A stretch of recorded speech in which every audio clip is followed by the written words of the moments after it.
Goeiemorgen, dit is woensdagoggend 25 Maart 2026 en ek groet julle oude gewoonte hier vanaf die walle van die Groot Rivier. Gisteroggend het ek vir julle 'n stuk wat wyd oor die nuus versprei was, waaroor daar baie besprekings was op al die ou nuuskanale, soos onder andere Al Jazeera, selfs CNN en Sky News het daaroor berig, en dit het gegaan rondom Donald Trump se verklaring dat hy in gesprekke is met Iranse regeringsamptenare. Dat hy dit gesê het, is daar geen twyfel oor nie, maar of dit werklik die waarheid is en of dit nie net nog 'n onderhandelingstaktiek van hom is wat hy toepas nie, sal ons nie weet nie. Want die Iranse departement van buitelandse sake het gesê dat hulle is in geen gesprekke met die VSA betrokke nie. Voort sê hulle dat hulle op hierdie stadium ook nie van plan is om in gesprek te tree met die VSA nie. Dit wil vir my dus voorkom asof Donald Trump vir homself 'n off-ramp probeer skep om van die oorlog ontslae te raak. En hy het ook genoem dat hy glo dat Israel baie tevrede sal wees as hulle nou vrede kan sluit. Daarteenoor kan ek gou net vir julle wys dat Netanyahu het uit die aard van die saak 'n teenstellende verklaring gemaak waarin hy sê dat Israel behou homself die reg voor om voort te gaan met die oorlog in Iran en in Libanon teen Hezbollah. Hy sê dan ook hierso dat dit is nie die Verenigde State van Amerika se besluit oor wanneer die oorlog eindig nie. Hy sê wanneer die Israelies se verdedigingsmagte sê die oorlog is verby, dis wanneer die oorlog verby sal wees.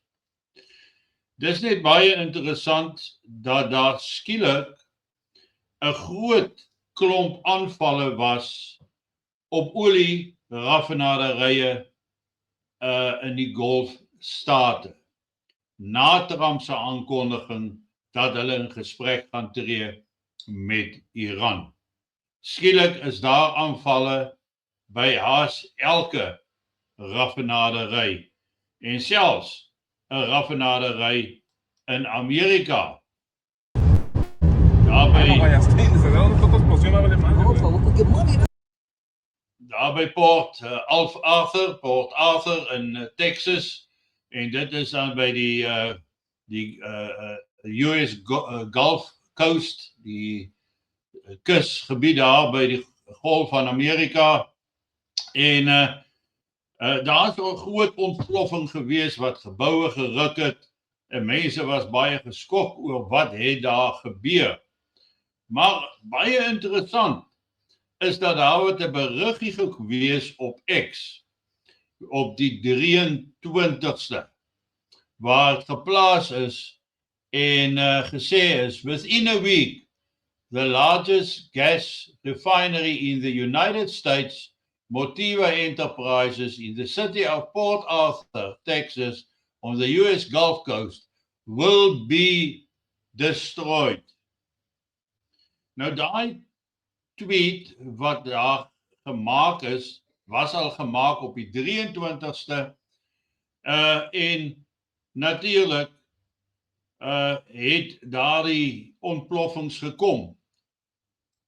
Word die ontploffings en aanvalle op al die golfstate, daar rondom die Persiese Golf, Qatar, Kuwait, die Saudi-Arabië, die Emirate, word daai lande doelbewus geteken omdat Trump gesê het hy gaan in onderhandelinge intree. Die aanval in Amerika as dit 'n aanval is. Daar's op hierdie stadium nog geen bewyse daarvan nie, behalwe dat hierdie lid het gesê dit gaan gebeur. En dit bring my mens by die vraag uit: is dit valsvlag operasies vanaf Israel se kant moontlik om te sorg dat Amerika in die oorlog betrokke bly, of dat ten minste die golfstate in 'n oorlog met Iran ingaan? En dit is 'n groot bron van kommer, want 'n mens kan nie nou tussen al hierdie duisende berigte en goeters mooi uitklaar presies wat is waar aan die gang nie, wie praat met wie en of enige iemand met iemand praat nie. En is dit nou maar net onderhandelingstaktiek aan die kant van Donald Trump om 'n boodskap na Iran te stuur en te sê, maar luister, ons is oop vir gesprekvoering, vir negotiations. En dan sê Trump ook dat Amerika het sy doelwitte daar bereik. 'n duidelike teken dat Amerika nie langer in hierdie gevegte betrokke wil wees nie. Maar soos Netanyahu gesê het, dis nie vir Amerika om te besluit wanneer die oorlog eindig nie. Dit is vir Israel om te besluit wanneer die oorlog eindig. Ons sien dan ook dat hierdie aankondigings wat Donald Trump gemaak het, natuurlik 'n baie groot reaksie gehad het op die aandelebeurse oor die wêreld, sowel as op die olieprys wat onmiddellik geval het met, ek dink, 17%. En toe Iran daarna hewig teenkap daarteen dat hulle nie in gesprekvoering met Amerika is nie, het die oliepryse weer met 4% geklim. Is dit manipulasie wat hier plaasvind? Hoeveel mense belê en onttrek en sit geld in en maak groot winste in die proses? Daar is reeds aanduidings dat sulke transaksies plaasgevind het 5 minute voordat Donald Trump sy aankondiging gemaak het. So wie het geweet daarvan? Wie het uitgepraat? Wie het vir wie gewaarsku in hierdie verband? Nou, die 5 dae wat Trump gegee het voordat hy dan nou die energie-infrastrukture sal aanval in Iran, indien hulle nie tot 'n vergelyk kom nie. Ek wil hoop dat daar 'n gesprek plaasvind. Ek wil hoop dat dit tot 'n einde kom. Maar dit is te moeilik op hierdie stadium om presies te sê wie praat die waarheid en wat gaan die eindresultaat van hierdie skaakspel wees. En moenie vergeet van Israel se opmerking aan hierdie kant dat hulle sal besluit wanneer die oorlog verby is. Daar is waarskynlik verskeie redes oor hoekom almal geleide maak. Maar dit is vir my duidelik dat ons nog lank nie die einde van die pad bereik het nie.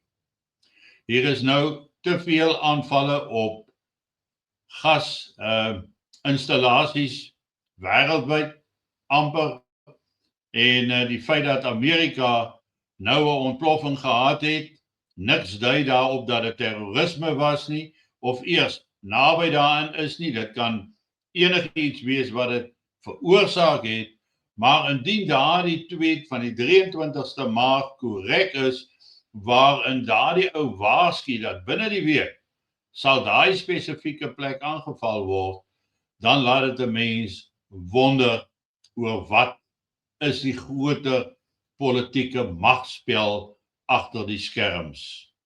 Net tyd sal leer en ek sal vir julle terugvoer gee soos wat dit nodig raak. Julle moet 'n aangename dag hê. Geniet vanoggend julle kondensmelk koffie. Maak dit ekstra soet.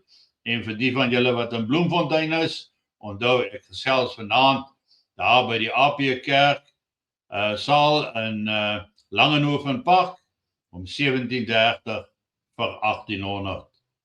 Ek bring ook al my boeke saam en julle is vry om te kom saam kuier, saamgesels, luister wat ek sê, vra 'n paar vrae en ja, dit gaan sommer 'n lekker aand wees. Mooi loop, lekker dag en ek gesels hopelik môreoggend weer met julle.